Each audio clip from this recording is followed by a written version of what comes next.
Da onde seu paciente está vindo, para saber aonde ele está indo. Eu sei que genética não é destino. Eu sei muito bem disso, né? E a gente não pode se apegar a essas dificuldades. Esse artigo é muito interessante e ele já está bem batido aí nas nossas palestras, que fala sobre o efeito de esteroides anabolizantes em relação à colateralidade. E existe muito exagero em cima disso. Até mesmo as alterações cardíacas envolvendo esteroides estão sendo mal interpretadas. Exemplo básico. Isso é que o professor Márcio vai falar para você amanhã. Hoje, enfim. Se uma pessoa tem uma morte relacionada a um distúrbio cardiovascular, e isso parece estar relacionado ao uso de uma droga, a dieta dessa pessoa foi investigada para saber se essa dieta rica em lipídios, por exemplo, em carboidratos ou em proteínas, pode ter realmente uma influência em função dessa dislipidemia? Como era essa pessoa antes do uso do esteroide? Como era a sua fertilidade antes do uso do esteroide? Como era a frequência sexual que você tinha antes do uso do esteroide? Você começa a usar testosterona todo dia a dia. Não é não?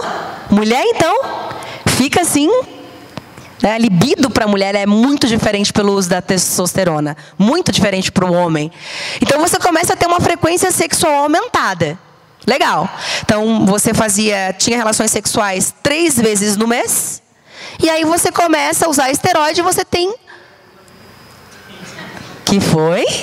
Assanhadinho. Quem foi aí? Tinha 3 vezes ao mês, você começa a ter agora 2 vezes por semana. Uau!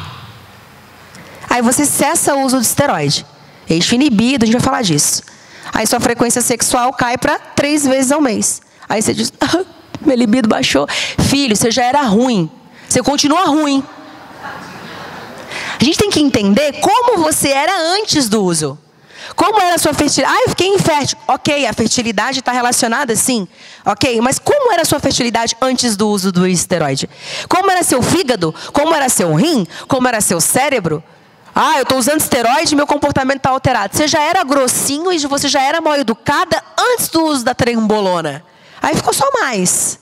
Você já era depressivo antes do uso do esteroide. Mas é óbvio, a gente vai encontrar um culpado. E isso o ser humano é rapidinho em fazer. Então, por mais que nós já tenhamos estes efeitos adversos aqui, associado, adverso e colateral são coisas diferentes, nós vamos falar sobre isso.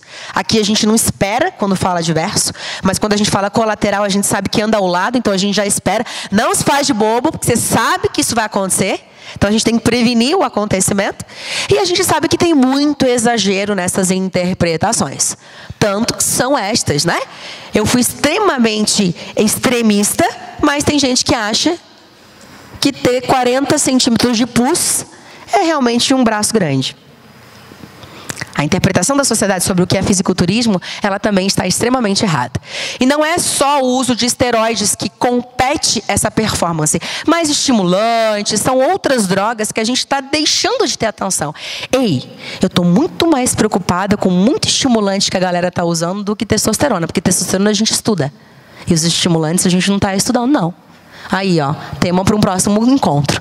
E quando você compara a população brasileira, vamos falar de estudante universitário, com a população americana, você percebe aqui, que tanto na população brasileira quanto na americana, o uso do álcool é muito mais prevalente entre jovens. E por que a gente está preocupado com esteroide? Não é assim? Quando você para pensar aqui, o chá de ayahuasca, ele é muito mais presente aqui no Brasil do que lá fora. Quando você olha, por exemplo, o uso de esteroides, aqui a gente está tendo o brasileiro usando mais do que o estudante universitário americano. Galera boa, né? Aqui a gente está vendo também que os barbitúricos, os sedativos barbitúricos, são muito utilizados.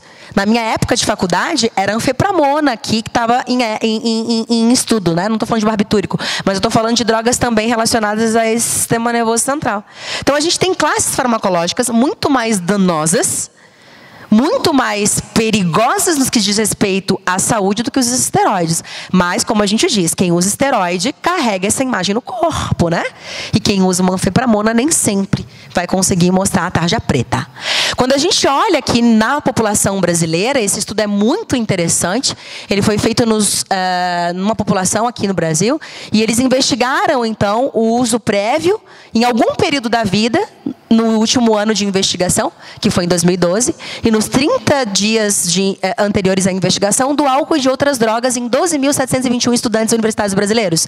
E fizeram uma relação entre sexo e idade. E a gente consegue entender aqui que os esteroides anabolizantes, eles estão entre as 10 primeiras posições. Então, ele é o 11º colocado quando a gente diz respeito ao uso de alguma droga na população também universitária. E aí vocês veem que o álcool, o tabaco, inalantes, anfetaminas, tranquilizantes, cocaína, êxtase, está muito antes disso. Mas parece que já são drogas aceitas, né, pela comunidade. E entre mulheres, também a gente tem que falar que a prevalência maior são de drogas emagrecedoras do que realmente drogas desse perfil aí anabólico. Bom, o que eu vou fazer com essa informação? Já que temos uma comunidade atlética, temos uma comunidade aí universitária, jovens sendo envolvidos pelo uso de esteroides, adultos fazendo uso de esteroides, o que a gente tem que fazer? A gente tem que falar sobre isso.